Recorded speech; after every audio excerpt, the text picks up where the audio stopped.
നമസ്തേ നമസ്തേ എല്ലാവർക്കും good morning. ഇന്ന് ഞാൻ ഒരു വ്യത്യസ്ത വീഡിയോ ആണ് കേട്ടോ ചെയ്യുന്നത്. പാചകമല്ല എങ്കിലും ഭക്ഷണത്തിനായിട്ട് ഉപയോഗിക്കുന്ന ഒരു സാധനം തന്നെയാണ് കേട്ടോ.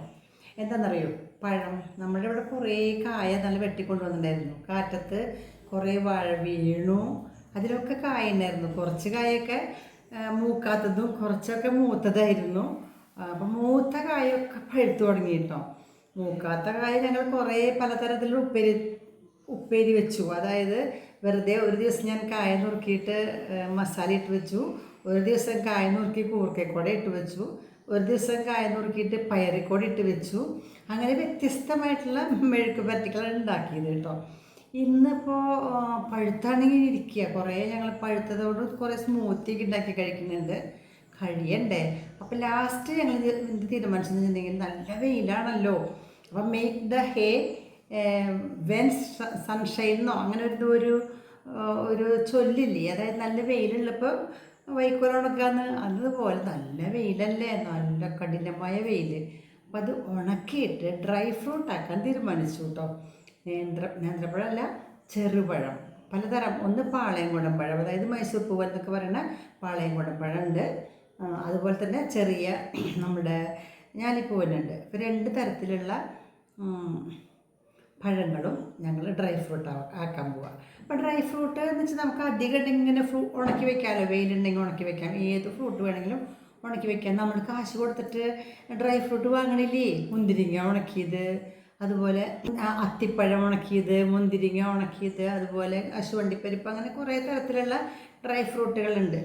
അപ്പോൾ ഇപ്പം ഞാൻ വിചാരിച്ചു ഈ ഫ്രൂട്ട് ഞാൻ മാത്രമല്ല, മോനും പറഞ്ഞിട്ട് അമ്മ അത് ഉണക്കി വെച്ചോളൂ, നമുക്കത് പിന്നീട് ഉപയോഗിക്കാമെന്ന്. അതായത് നമ്മൾ ഡ്രൈ ഫ്രൂട്ടുകളൊക്കെ സാധാരണ സ്മൂത്തിയൊക്കെ ഉണ്ടാക്കുമ്പോൾ ഇടില്ലേ, അതുപോലെ ഉണ്ടാക്കാം, വെറുതെ തിന്നാം, എന്തെങ്കിലും ആവട്ടെ. അത് ചെയ്യാൻ പോവാണ് കേട്ടോ. ഞാൻ കുറച്ച് ഇന്നലെ ഉണ്ടാക്കി വെച്ചിട്ടുണ്ടായിരുന്നു.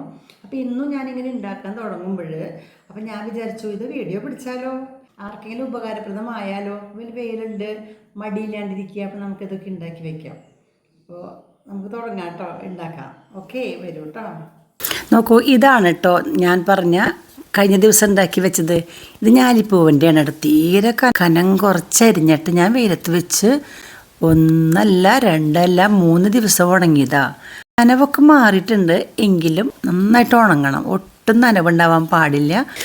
ഇതാണ് പാളയംകുടൻ്റെ കേട്ടോ. നോക്കൂ, കുറേ എടുത്ത് കഴിഞ്ഞു കേട്ടോ. കുറച്ച് ഞങ്ങൾ ചെത്തി വെച്ചിട്ടുണ്ട്, ഇങ്ങനെ മുറിച്ച് വെച്ചിട്ടുണ്ട്. ഇതൊക്കെ ഞാലിപ്പൂവനാണ്. ഇത്തിരി മൂപ്പ് കുറവാണ്, വലിപ്പം കുറവാണെങ്കിൽ നല്ല മധുരമുണ്ട്.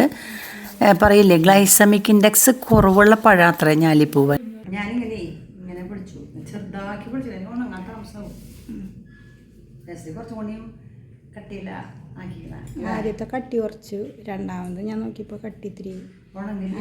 എത്ര സമയം മറിച്ച് വയ്ക്കുക. മറ്റേ ഞാൻ ഉണക്കി വെച്ചേക്കണതേ, ഇതിപ്പോൾ 4 പീസല്ലേ ആക്കണല്ലോ. എനിക്ക് പറഞ്ഞതിൽ 4 പീസല്ലേ ആക്കണുള്ളൂ. ഇപ്പം 4 ദിവസമായിട്ട് നന്നായിട്ട് ഉണക്കണം. ബെസ്റ്റ് ആയിട്ട് ചില ഒട്ടും നനവുണ്ടാവാൻ പാടില്ല, കലകലാതെ കേൾക്കണം. എന്നിട്ട് നമുക്ക് ഇതുകൊണ്ട് ഉണ്ടാക്കാൻ പറ്റുക ഇങ്ങനെ മറ്റടിക്കില്ലേ, നമ്മുടെ വടി പോലെ നിൽക്കണം, വടി പോലെ.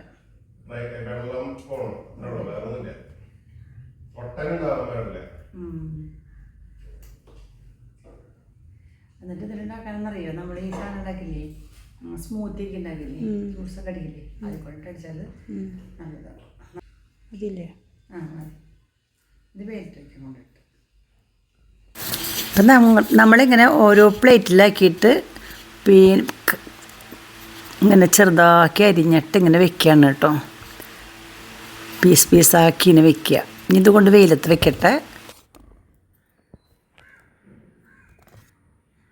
എന്തൊരു വെയിലാ പിന്നെ, വെയിൽ അതൊക്കെ അല്ലേ, അങ്ങനെ വെച്ചാൽ മതിയല്ലേ.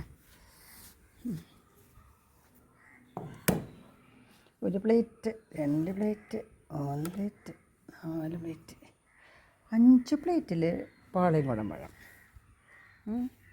ഇനി ഒരു പ്ലേറ്റിൽ നമ്മൾ ഒരു ഉണങ്ങിയിട്ടുള്ള ഞാലിപ്പൂവൻ പഴമുണ്ട്. വേറെ പ്ലേറ്റുകളിൽ നമുക്ക് ഞാലിപ്പൂവൻ ചെറുതായിട്ട് അരിഞ്ഞ് വെക്കാം. ഇവിടെ നാളികേരം ഉണങ്ങിയത് വീണ്ടും വെയിലത്ത് വെച്ചിട്ടുണ്ട്, കൊത്തിയത് കേട്ടോ. ഇവിടെ കുത്താത്തത് ഇരിക്കുന്നുണ്ട്. ഇത് 2-3 ദിവസം ഉണങ്ങിയ പഴമാണ് കേട്ടോ.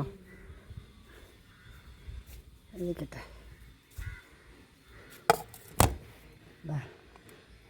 ഞാലിപ്പൂവനാണ് കേട്ടോ അത്. ഞാലിപ്പൂവൻ കുറച്ചും കൂടി ഉണ്ട്, നമുക്ക് വയ്ക്കാം.